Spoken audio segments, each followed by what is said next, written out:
बिस्मिल्लाहिर्रहमानिर्रहीम। अस्सलाम वालेकुम जी स्टूडेंट्स। इस चैप्टर में हम मनी के बारे में पढ़ रहे हैं। मनी का अब तक हम देखा कि मनी कैसे, क्या रीजंस थी, मनी क्यों इन्वेंट हुआ, ज़र क्यों इजाद हुआ। और सबसे पहले तो बाटर यूज़ होता था, बाटर में कुछ मुश्किलात थी, उसके बाद हमने देखा मनी की एवोल्यूशन कैसे हुई, जिस स्टेज पे अब यूज़ हो रहा है। मनी के मीनिंग पढ़े और इसके हम जो है अब आज फंक्शंस पढ़ेंगे कि मनी का क्या रोल है, क्या फंक्शंस ये प्ले करता है, कौन से किरदार इसका किस तरह का रहता है हमारी ज़िंदगी में। सबसे पहले तो ये मीडियम ऑफ एक्सचेंज या आला मुबादला के तौर पे इस्तेमाल होता है। आला मुबादला या मीडियम ऑफ एक्सचेंज पिछले लेक्चर में भी हम डिस्कस कर चुके हैं। इसका मतलब है कि वो देकर हम दूसरी चीज़ें ले सकते हैं। हर वो चीज़ जिसके बदले में हम दूसरी चीज़ें हासिल कर सकें, वो मीडियम ऑफ एक्सचेंज। जैसे आपको पता है पहले कमोडिटीज़ यूज़ होती रही, गोल्ड और सिल्वर के कॉइन्स यूज़ होते रहे, मुख्तलिफ चीज़ें यूज़ होती रही।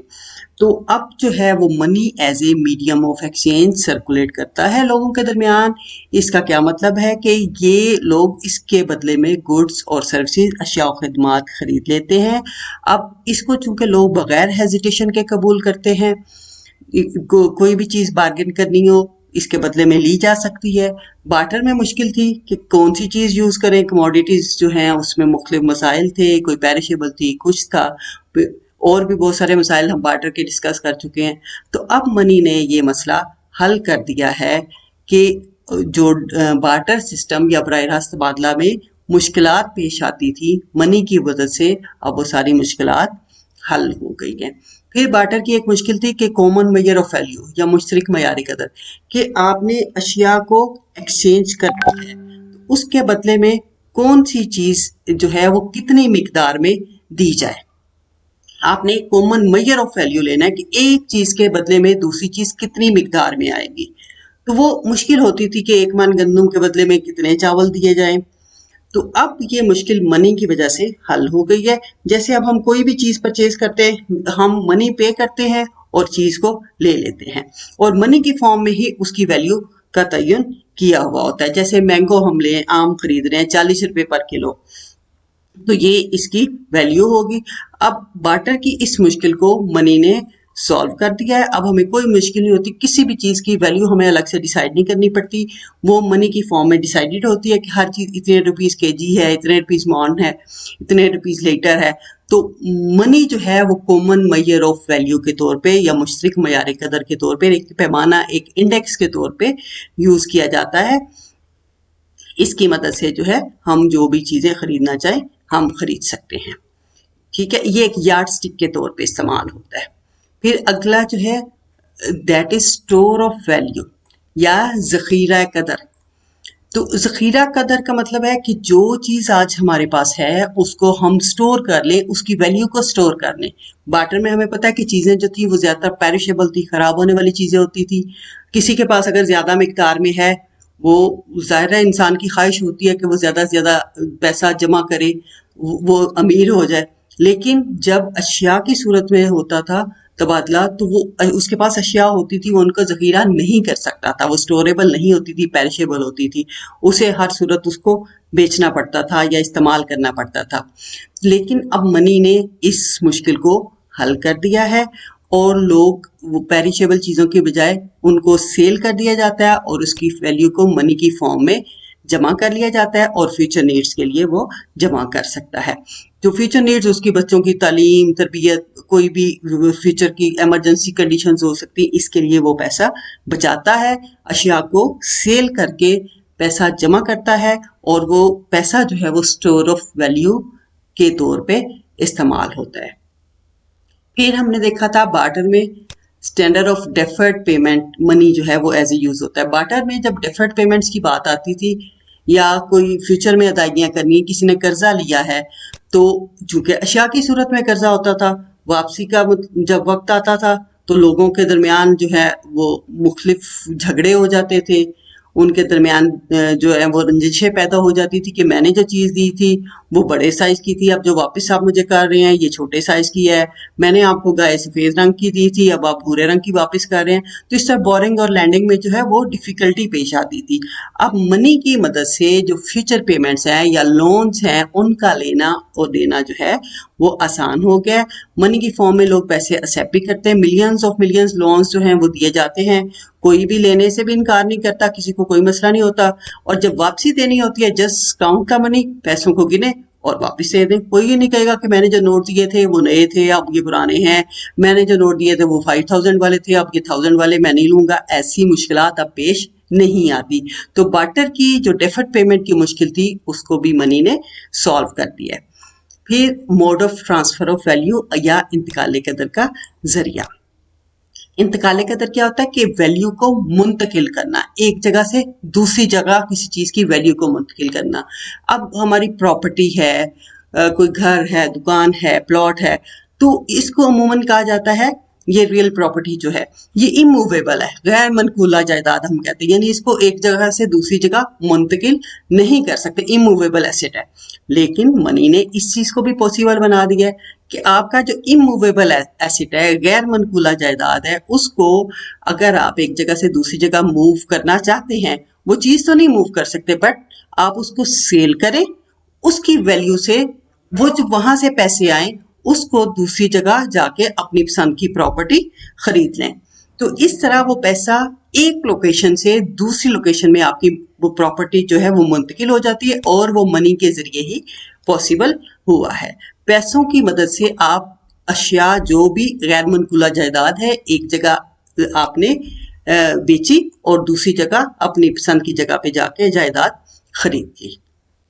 तो इस तरह मनी ने हमारी कौन कौन सी मुश्किलात को हल किया, ये आला मुबादला के तौर पे भी फंक्शन करता है, कॉमन मेजर ऑफ वैल्यू के तौर पे भी, स्टोर ऑफ वैल्यू के लिए भी और डेफर्ड पेमेंट्स के लिए और mode of transfer of value के लिए भी इस्तेमाल किया जाता है। फिर हमने डिस्कस किया था गवर्नमेंट पेमेंट्स में डिफिकल्टी आती थी बार्टर के जरिए। ज़ाहिर है सोचें आप गवर्नमेंट ने अदायगियाँ करनी है, गंदम की सूरत में हो रही हैं, चावलों की सूरत में हो रही हैं, टैक्स गवर्नमेंट ने कलेक्ट करना है, तो that was hell of job. उसको इकट्ठा करना, उसको मैनेज करना तो बड़ा मुश्किल काम था। आप मनी की मदद से जो है ये तमाम मुश्किलात हल हो गई हैं। हुकूमत के तमाम tax, custom duty, excise duties वगैरह जो है वो पैसों की शक्ल में ही वसूल किए जाते हैं। लोग जाके बैंकों में चलान टैक्स का जमा कराते हैं और जो है इसी तरह गवर्नमेंट की जो अदायगियाँ होती हैं, सैलरीज वगैरह जो हुकूमत ने देनी होती हैं, तनख्वाहें हैं, पेंशन है, वज़ाइफ है, वो भी गवर्नमेंट पैसों की शक्ल में अदा कर देती है। तो इस तरह ज़र की इजाद ने गवर्नमेंट की जो पेमेंट्स हैं उसको भी आसान बना दिया है। फिर ये जो मनी है यूनिट ऑफ अकाउंट के तौर पे यूज होता है। इस मनी की जो इन्वेंशन है इसने जो इकोनॉमिक्स है इसको सोशल साइंस जो है इसको नेचुरल साइंसेस के करीब कर दिया है। फिजिक्स में जैसे मेजरमेंट की यूनिट्स होती हैं किलोग्राम्स, लीटर्स वगैरह, तो सीजीएस सिस्टम है या एमके सिस्टम है, तो वो यूनिट्स जो इकोनॉमिक्स के पास यूनिट है दैट इज मनी। हर मुल्क की अपनी करेंसी होती है, जैसे पाकिस्तान में रुपया है तो रुपया यूनिट है। कोई भी चीज मैयर करनी है इसकी मदद से मैयर की जाती, चीजों की डिफरेंट चीजों की प्राइसेस जो है वो मनी की फॉर्म में मैयर की जाती है, सैलरीज जो है वो मनी की फॉर्म में मैयर की जाती है। कोई भी चीज है जी 40 रुपए किलो है, दूध 100 रुपए लीटर है, उस बंदे की सैलरी जो है वो 1 लाख रुपए, हर चीज रुपए की सूरत में, तो ये हिसाब की इकाई यूनिट ऑफ अकाउंट एक मुहैया कर दी है। तो इस मनी की इन्वेंशन ने इकोनॉमिक्स को सोशल साइंसेस के करीब कर दिया कि जैसे उनके पास मेजरमेंट की यूनिट है, इकोनॉमिक्स के पास अपनी मेजरमेंट की यूनिट मौजूद है। फिर हमारा मनी जो है हर किसी को बड़ा अच्छा लगता है, ये बड़ा लिक्विड एसेट है, बड़ा लोगों में पॉपुलर है। तो केन्स के अकॉर्डिंग ये मनी जो है वो लोग सबसे ज्यादा इजीली एक्सेप्ट करते हैं विदाउट एनी हेजिटेशन। लोगों को कोई बहाने, कोई तामुल नहीं होता इसमें पैसा कबूल करने में। अगर इसकी बजाय हम कुछ चीजें करें या कोई बॉन्ड्स वगैरह दे रहे हो, चूंकि उनको कैश करवाने में टाइम लगता है, गोल्ड दे रहे हैं उसको सेल करने में टाइम लगता है, तो वो फौरी तौर पे एक्सेप्टेबल नहीं होते। लोग गोल्ड अगर दे रहे हैं पहले चेक करवाएंगे जी असली है कि नहीं, बॉन्ड्स हैं तो वो चेंज करवाना, तो उसको लिक्विड एसेट की फॉर्म में चेंज करने में टाइम लगता है। लिक्विड एसेट क्या होता है? लिक्विड जैसे बह जाने वाली चीजें होती है ना, सयाल चीजें। तो लिक्विड जब मनी के लिए यूज किया जाता है, इसका मतलब है ये तेजी से इस्तेमाल हो सकता है। एक चीज परचेज करें उसके बाद दूसरी परचेज करें, ये फौरी तौर पर चीजें इससे परचेजेबल होती हैं। ये सयाल पजीर एसिड है, मोस्ट लिक्विड एसिड, और ये लोगों में बड़ा पॉपुलर है। इसको लोग आसानी से एक्सेप्ट कर लेते हैं, इसमें कोई हेलो हिजत नहीं होती, कोई हिचकिचाहट नहीं होती। तो मनी जो है वो लेसर टाइम में लोगों के लिए एक्सेप्टेबल होता है। फिर ये गारंटर ऑफ सोवरेनिटी, साख का जामिन होता है। जितना पैसा जिसके पास है, जितना रिच है, मुआशरे में उसका मकाम उतना ही बुलंद होता है, उतनी ज्यादा लोग उसको इज्जत देते हैं। तो लोगों को अपना मकाम बनाने के लिए भी पैसा ही जमा करना पड़ता है। इसके अलावा फिर बैंक्स वगैरह जब लोन देते हैं तो लोगों की वर्थ को चेक करने के लिए वो देखते हैं जिनके पास कितनी मालियत का पैसा मौजूद है या कितनी मालियत की चीजें मौजूद हैं। तो कर्जा देते हुए या कुछ लोगों में अपना जो है अपनी वर्थ शो करने के लिए पैसे को ही यूज किया जाता है। जिसके पास जितनी ज्यादा दौलत होती है उतनी ज्यादा उसकी लोगों में इज्जत होती, माली साख को देकर ही बैंक्स वगैरह लोन देते हैं। फिर किसी कंट्री की मुआशी हैसियत का अंदाजा, उस वहां भी money as a indicator use होता है। जैसे किसी कंट्री की जो है इकोनॉमिक कंडीशंस कैसी है, उसकी नेशनल इनकम कितने रुपीस है। हमारी पाकिस्तान के हवाले से देखिए, नेशनल इनकम कितने रुपीस है, पर कैपिटा इनकम या फीकस आमदनी कितनी है, इन्फ्लेशन कितने परसेंट है, रिसेशन कितना है, relative cost of the project, ये प्रोजेक्ट पे ज्यादा रुपीस खर्च हो रहे हैं, इस पे कम खर्च हो रहे हैं। तो वो प्रोजेक्ट की कॉस्ट को देखा जाता है कि किस पे ज्यादा आ रही, किस पे कम आ रही है। फिर फैक्टर्स ऑफ प्रोडक्शन को जो रिवॉर्ड्स या मुआवजे मिलते हैं वो पैसों की शक्ल में मिलते हैं, लोन जो हैं वो रुपए की शक्ल में मिलते हैं।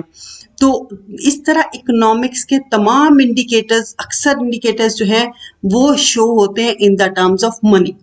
तो ये इकोनॉमिक्स की किसी भी कंट्री की जो इकोनॉमिक कंडीशन का अंदाजा लगाने के लिए भी वो जो यूनिट यूज हो रहा होता है वो मनी की फॉर्म में ही हो रहा होता है। वो उसकी किसी कंट्री की जो वर्थ को जो है शो करने के लिए भी मनी अहम रोल अदा करता है। जैसे किसी ने कहा कि money is a matter of function four, यानी चार काम करता है, a medium, a measure, a standard, a store. कि एक स्टैंडर्ड भी है, स्टोर भी है, वैल्यू स्टोर करता है, जखीरा करता है, चीजों को मैयर करने के लिए इस्तेमाल किया जाता है, नापने के लिए, और मीडियम ऑफ एक्सचेंज के तौर पे इस्तेमाल किया जाता है। तो गोया किसी मुल्क की माशी हैसियत का अंदाजा भी जो है वो सारा का सारा मनी पे ही बेस कर रहा होता है। तो इस तरह जो फंक्शंस ऑफ मनी अभी हमने देखे, दे आर कि ये मीडियम ऑफ एक्सचेंज के तौर पे यूज होता है, कॉमन मेजर ऑफ वैल्यू या मुश्तरक मयार कदर के तौर पे इस्तेमाल होता है, स्टोर ऑफ वैल्यू या जखीरा कदर के तौर पे इस्तेमाल होता है, फिर स्टैंडर्ड ऑफ डिफर्ड पेमेंट साइंदा अदायगियों के लिए यानी लोन्स वगैरह अदा करने के लिए, लैंडिंग और बोरिंग के लिए, फिर ये इंतकाल कदर एक जगह से दूसरी जगह वैल्यू मुंतकिल करने के लिए, और गवर्नमेंट की पेमेंट्स और रसीट्स के लिए। फिर यूनिट ऑफ काउंट एक हिसाब की इकाई है और बड़ा पॉपुलर एसेट है लोगों में, और ये गारंटर ऑफ सोवरेनिटी यानी किसी की साख का भी जामिन है, लोगों की साख का अंदाजा इसे लगाया जाता है। फिर किसी भी कंट्री की मुआशी हैसियत का अंदाजा उसके पास मनी जो है उसी से लगाया जाता है। अब हम देखते हैं कोई भी अच्छा मनी है जिसको ज्यादा एक्सेप्टेबल होगा, उसमें क्या करेक्टरिस्टिक्स होने चाहिए कि उस मनी को गुड मनी या अच्छा मनी कहा जाएगा। तो ये करेक्टरिस्टिक्स अभी हम देखते हैं कि कौन कौन सी हैं। अगर किसी मनी में ये मौजूद होंगी तो वो अच्छा मनी या गुड मनी होगा, उम्दा ज़र होगा। अगर ये औसाफ उसमें ये सिफात मौजूद नहीं होंगी तो वो उम्दा ज़र नहीं होगा। तो सोना चांदी और मुख्तलिफ करेंसियां जो अब तक इस्तेमाल होती रही हैं उनमें ये तमाम औसाफ मौजूद थे जिस वजह से वो पॉपुलर रहे हैं।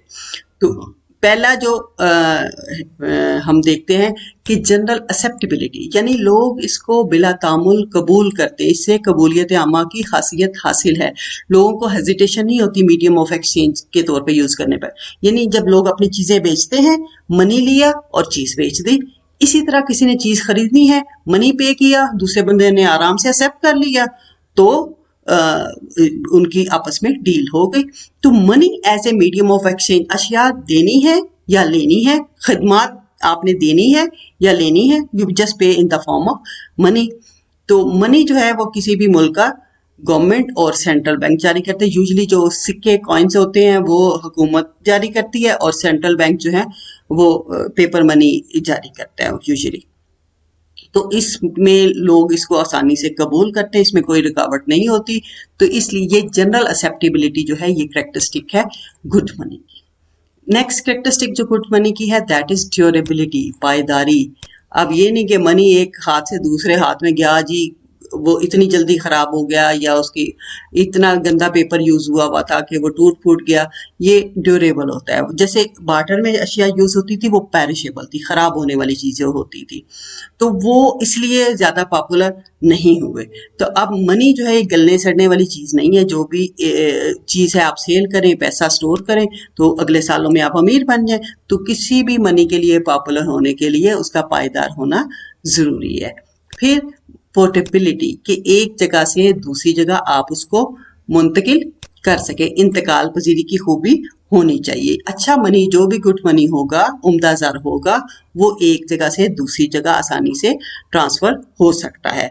इसी तरह इसका साइज जो है वो इतना बड़ा नहीं होना चाहिए, वॉल्यूम इतना बड़ा नहीं होना चाहिए कि उसको मुंतकिल ना किया जा सके। वैल्यू ज्यादा और वॉल्यूम कम से कम। अब पेपर मनी ने यह मसला हल कर दिया है, आसानी से पैसा मुंतकिल हो जाता है। इसके अलावा जो क्रेडिट मनी है, जो एतबारी ज़र है, उसने तो इस मुश्किल को और आसान कर दिया है। आप ऑनलाइन बैंकिंग के through cheques, hundi, ATM cards, debit card, ATM card, debit card ही होता है, फिर क्रेडिट कार्ड, मेल ट्रांसफर, इनके थ्रू पैसा आसानी से एक जगह से दूसरी जगह ट्रांसफर कर सकते हैं। अब तो ये जो आपकी ऑनलाइन बैंकिंग ने इस मसले को और ज्यादा आसान कर दिया है, चंद लम्हों में पैसा एक जगह से दूसरी जगह मुंतकिल कर देते हैं। फिर गुड मनी जो है, उम्दा ज़र जो है, उसकी कॉग्निजिबिलिटी होनी चाहिए, यानी इसको शनाख्त किया जा सके, आप खोटे और खरे की पहचान कर सकें, मुख्तलिफ मालियत के नोट सिक्के आपस में पहचाने जा सकें। तो जेन्युइन मनी और जो काउंटरफेट मनी है, यानी जो आपका खरे और खोटे की पहचान हो सके, आप नोट देख के पता चल सके कि ये असली है या नकली है। अगर आप मेटालिक मनी यूज कर रहे हैं तो उसको मैग्नेट वगैरह से चेक किया जा सके कि क्या ये सही है कि नहीं। इसी तरह मुख्तलिफ मालियत के नोट आपस में पहचाने जा सके, यानी ये 100 का नोट है, 50 का है, 500 का है, 1000 का है, तो हमारे नोट सारे शनाख्त पजीरी की खसूसियत उनके अंदर पाई जाती है। फिर है तश्कील पजीरी या कन्वर्टेबिलिटी होनी चाहिए।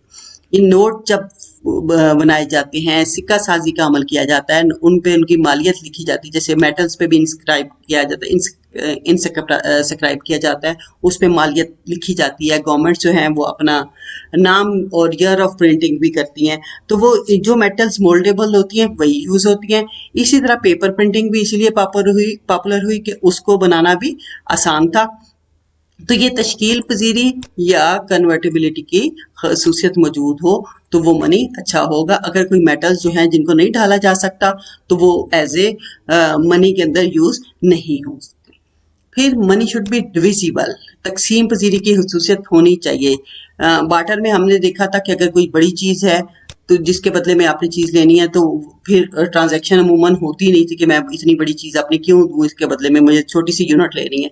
तो अब मनी जो है डिविजिबल है, आपके पास मुख्तलिफ मालियत के नोट हैं, 5000 का है, उसको छोटे नोट्स 5000 में आप कन्वर्ट कर सकते हैं, 1000 के नोट को 500 वालों में कन्वर्ट कर सकते हैं, उससे छोटी यूनिट 100 वाली है, 50 वाली है, 10 वाली है। तो इस तरह मुख्तलिफ मालियत के नोट मौजूद जो है डिविजिबल हैं। इसी तरह सोने चांदी के सिक्के भी छोटे छोटे किए जा सकते थे, इसलिए वो भी गुड मनी में ही यूज होते थे। फिर मनी शुड बी होमोजीनियस, इसमें होमोजेनाइटी की खसूसियत, यकसानियत होनी चाहिए। अब ये नहीं कि 100 का नोट जो है वो रेड है तो दूसरा ग्रीन होगा, तीसरा नीला होगा, ऐसा नहीं होता। मनी की तमाम यूनिट्स जो हैं वो एक जैसी होती हैं। ये नहीं कि कोई सिक्का छोटा होगा कोई बड़ा होगा। तो अच्छा ज़र या उम्दा ज़र वो होगा जिसके एक ही मालियत के नोट या सिक्के जो है वो एक जैसे हों और पहचाने जा सके। फिर मनी जो है वो एडिक्वेट क्वांटिटी में होना चाहिए, मुनासिब मिकदार में होना चाहिए कि जो चीज़ ज़र के तौर पे जो भी इस्तेमाल हो उसकी क्वांटिटी इतनी ज़्यादा ना हो कि उसकी वैल्यू कम हो जाए, ना इतनी कम हो कि आपको ट्रांजैक्शन में मुश्किल पेश आए कि कंट्री के अंदर डेवलपमेंट हो रही है, इंडस्ट्री लग रही है, तो आपके पास इतना पैसा नहीं है कि आप उस डेवलपमेंट में लगा सके। उसकी क्वांटिटी एडिक्वेट होनी चाहिए, ना बहुत ज़्यादा हो ना बहुत कम हो।